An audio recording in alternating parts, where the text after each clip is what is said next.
guys, welcome back to European Exotic Center. Today I'm in a 2020 Lamborghini Huracan EVO Spyder, the all-wheel drive version. And honestly, the main reason why I'm taking this car out today is because it is fitted with a $13,000 Ryft exhaust, finished in Blu Sederis. The Huracan arguably is the best overall supercar you could buy, just as an overall package. Reliable, very well made, amazing V10 sound, naturally aspirated, good power, not too quick like a McLaren, but fast enough for most people. So let's go ahead and take it out for a drive.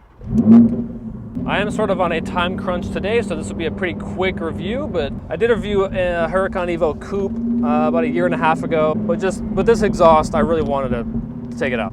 I think it's just a catback exhaust, but it does sound a bit louder than stock. There's a lot more pops and bangs, a lot more Chicago-isms. Starting off in sport mode, honestly, not even going to bother with Strata. We have a 5.2 liter naturally aspirated V10, 631 brake horsepower in the all-wheel drive version. Revs to 8,500 RPM. 0 to 60 happens in 2.7 seconds. Top speed is over 200 miles an hour.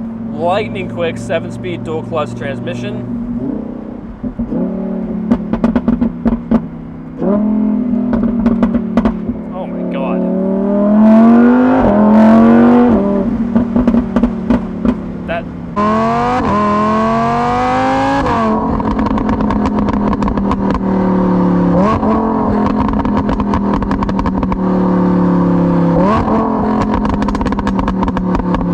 Sport mode, the shifts are super seamless, a bit too seamless for my liking. Like, there's absolutely zero kick.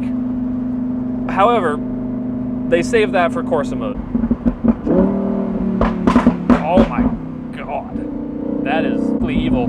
The baby Lambos have always been such great cars. They're much easier to drive than the Aventador or the V12 cars as a whole. The steering is insane. There's so minimal input needed.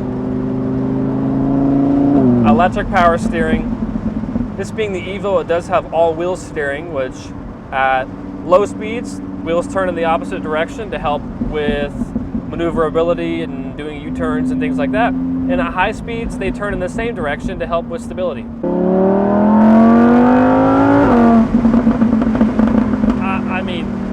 And it is such a linear acceleration because it's naturally aspirated, so it's very predictable. It's not going to sneak up on you like a McLaren. Honestly though, let's go straight into Corsa mode. Gear shifts are much more aggressive now.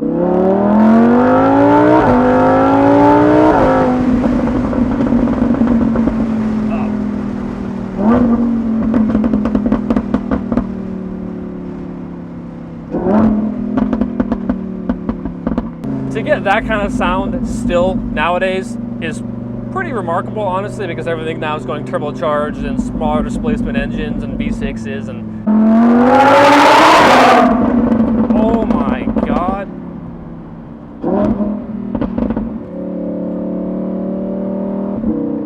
That was over so fast. It's such a joyous experience to have the top down. Like, this is how this car was meant to be experienced.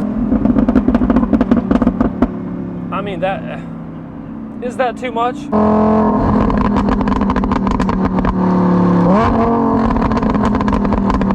The handling is so dialed in, and because it's all-wheel drive, I feel safe sort of pinning it around corner. The steering, it honestly might be a little bit too quick for my liking. I do kind of like McLaren's approach to the sort of heavier weighted steering. Let's talk about the interior for a second, because the interior is very well made, very nice layout. The EVO has a newer, I think, 8-inch touchscreen on the central tunnel area. First gen did not have that. Do have Apple CarPlay and some other nice features as well. I will say though, the convertibles are a bit tighter than the coupe, so I'm about 6'4", and it's pretty tight for me, to be honest. Knees are almost hitting the steering wheel. Seat barely goes back. You know, if you're 3 feet tall, you're good. And it is quick, but it's not overly like scary quick like a McLaren. You can still take everything in and absorb the sensations that this car is made to give.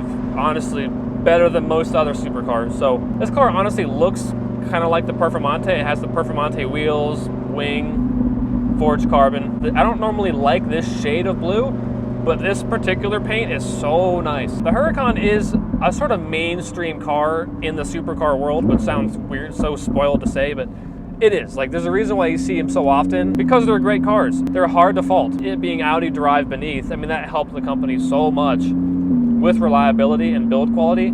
These cars are honestly pretty bulletproof. Like, you don't see a lot of issues with these, just your standard routine maintenance. And they're fantastic cars. It is one of the easiest supercars to drive. My great grandma, who's 95, could hop in this and slap it into automatic and just drive it like an Audi. It's not like the V12 cars, it's much less intimidating. Jesus.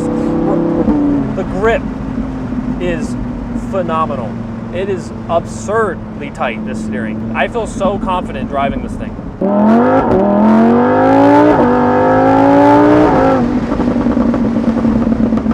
And you get so much attention too, like people, if you care about that sort of thing, right?